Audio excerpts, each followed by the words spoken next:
ಪ್ರತಿ 2 ವರ್ಷಕ್ಕೊಮ್ಮೆ ಕೃಷ್ಣನನ್ನ ಪೂಜಿಸುವ ಸಾಂಪ್ರದಾಯಿಕ ಕಟ್ಟುಪಾಡಿಗೆ ಪರ್ಯಾಯ ಎನ್ನುತ್ತಾರೆ.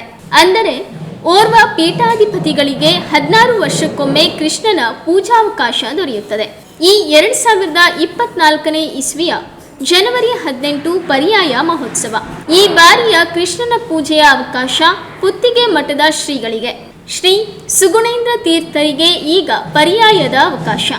ಪ್ರಸ್ತುತ ಕೃಷ್ಣಾಪುರ ಮಠದ ಶ್ರೀ ವಿದ್ಯಾಸಾಗರ ತೀರ್ಥರು ಈಗ ಪರ್ಯಾಯ ಪೀಠದಲ್ಲಿದ್ದಾರೆ. ಅವರಿಂದ ಪುತ್ತಿಗೆ ಶ್ರೀಗಳಿಗೆ ಕೃಷ್ಣ ಪೂಜೆ ಹಸ್ತಾಂತರವಾಗಲಿದೆ. ಉಡುಪಿ ಎಂದಾಕ್ಷಣ ಶ್ರೀಕೃಷ್ಣನ ಮುದ್ದು ವಿಗ್ರಹ ನಮ್ಮ ಕಣ್ಮುಂದೆ ನಿಲ್ಲುತ್ತದೆ. ಶ್ರೀಕೃಷ್ಣನ ಪೂಜಾ ಕೈಂಕರ್ಯಕ್ಕೆ ಉಡುಪಿಯಲ್ಲಿನ 8 ಮಠಗಳ ಪೀಠಾಧಿಪತಿಗಳು ನಿಯುಕ್ತರಾಗಿದ್ದಾರೆ.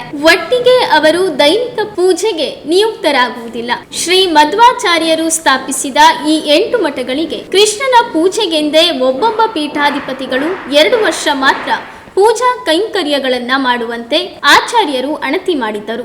8 ಮಠಗಳು ಹೀಗಿವೆ: ಪೇಜಾವರ ಮಠ, ಅದಮಾರು ಮಠ, ಕೃಷ್ಣಾಪುರ ಮಠ, ಪುತ್ತಿಗೆ ಮಠ, ಶೀರೂರು ಮಠ, ಸೋದೆ ಮಠ, ಕಾಣಿಯೂರು ಮಠ ಮತ್ತು ಪಲಿಮಾರು ಮಠ ಇವೆ ಆ ಅಷ್ಟಮಠಗಳಾಗಿವೆ.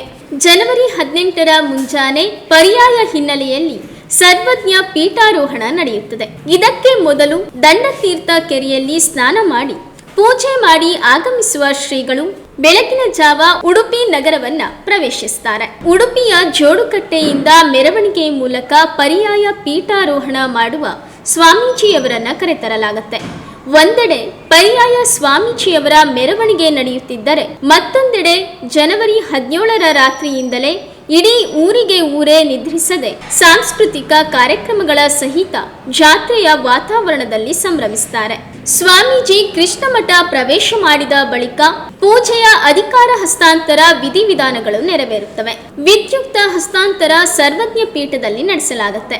ನಂತರ ರಾಜಾಂಗಣದಲ್ಲಿ ಔಪಚಾರಿಕ ಕಾರ್ಯಕ್ರಮಗಳು ಜರುಗುತ್ತವೆ. ಅಧಿಕಾರ ಹಸ್ತಾಂತರ ಎಂದರೆ ಕೇವಲ ಕೀರಿಕೈ ಹಸ್ತಾಂತರವಲ್ಲ, ಅದು ಕೃಷ್ಣನಿಗೆ ನಿತ್ಯ 14 ಪೂಜೆಗಳನ್ನ ಮಾಡುವ ಪರಮ ಕರ್ತವ್ಯದ ಹಸ್ತಾಂತರವೂ ಆಗಿದೆ. ಇದರೊಂದಿಗೆ ಕೃಷ್ಣ ಮಠದ ಸಮಗ್ರ ಆಡಳಿತದ ಹಸ್ತಾಂತರವೂ ಹೌದು. ಉಡುಪಿಯ ರಥಬೀದಿಯಲ್ಲಿ ನಿತ್ಯವೂ ನಡೆಯುವ ಉತ್ಸವಗಳು, ಮಠಕ್ಕೆ ನಿತ್ಯ ಆಗಮಿಸುವ ಸಾವಿರಾರು ಭಕ್ತರಿಗೆ ಅನ್ನಪ್ರಸಾದ ವಿತರಣೆ, ರಾಜಾಂಗಣದಲ್ಲಿ ಒಂದು ದಿನವೂ ಬಿಡದೆ ನಡೆಯುವ ಸಾಂಸ್ಕೃತಿಕ ಸಾಮಾಜಿಕ ಕಾರ್ಯಕ್ರಮಗಳನ್ನು ಮುನ್ನಡೆಸುವ ಮಹತ್ತರ ಹೊಣೆಯು ಹಸ್ತಾಂತರದಲ್ಲಿ ಒಳಗೊಂಡಿದೆ. ಮುಂದಿನ 2 ವರ್ಷಗಳ ಕಾಲ ಸ್ವಾಮೀಜಿ ಎಲ್ಲಿಗೂ ಹೋಗದೆ ಪ್ರತಿದಿನ ಶ್ರೀಕೃಷ್ಣನ 14 ಪೂಜೆಗಳನ್ನು ನಿರ್ವಹಿಸುವುದರೊಂದಿಗೆ ಶ್ರೀಕೃಷ್ಣ ಮಠದ ಆಡಳಿತವನ್ನು ನೋಡಿಕೊಳ್ಳಬೇಕು.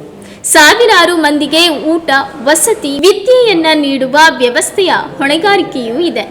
ಶ್ರೀಕೃಷ್ಣನ ನೋಡಲು ದೂರದೂರಿನಿಂದ ಆಗಮಿಸುವವರಿಗೆ ಸಮಸ್ಯೆಯಾಗದಂತೆ ಸ್ವಾಮೀಜಿಗಳು ತಮ್ಮ ಪರ್ಯಾಯದ 2 ವರ್ಷಗಳ ಅವಧಿಯಲ್ಲಿ ವಸತಿಯ ವ್ಯವಸ್ಥೆಯನ್ನು ಕಲ್ಪಿಸುತ್ತಾರೆ. ಆದರೆ ಇತ್ತೀಚೆಗೆ ಬೇಡಿಕೆಗಳು ಹೆಚ್ಚಾಗುತ್ತಿವೆ. ಈ ಬಾರಿ ಪುತ್ತಿಗೆ ಶ್ರೀಗಳ ಪರ್ಯಾಯ ಭಗವದ್ಗೀತಾ ಸಾರವನ್ನ ಎಲ್ಲರಿಗೂ ತಲುಪಿಸುವ ಹೊಣೆಯನ್ನ ಹೊತ್ತಿದ್ದಾರೆ. ಹೀಗಾಗಿ ಪರ್ಯಾಯವೆಂದರೆ ಶ್ರೀಕೃಷ್ಣನ ಪೂಜಾ ಕೈಂಕರ್ಯಗಳ ಜವಾಬ್ದಾರಿಯೊಂದಿಗೆ ನಿರ್ವಹಣೆಯ ಹೊಣೆಗಾರಿಕೆಯೂ ಆಗಿರಲಿದೆ. ಇನ್ನು ಇಡೀ ಉಡುಪಿಯಲ್ಲಿ ಉತ್ಸವ ನಡೆಯುವುದು ಏಕೆ ಎಂಬ ಪ್ರಶ್ನೆ ಹಲವರಲ್ಲಿ ಮೂಡಬಹುದು. ಪರ್ಯಾಯೋತ್ಸವ ಎಂಬುದು ಈಗ ಕೇವಲ ಮಠದೊಳಗಿನ ವಿಚಾರವಾಗಿಲ್ಲ.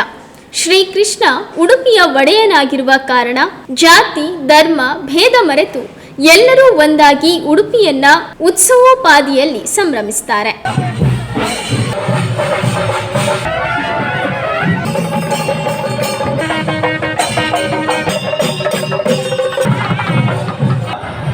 कथा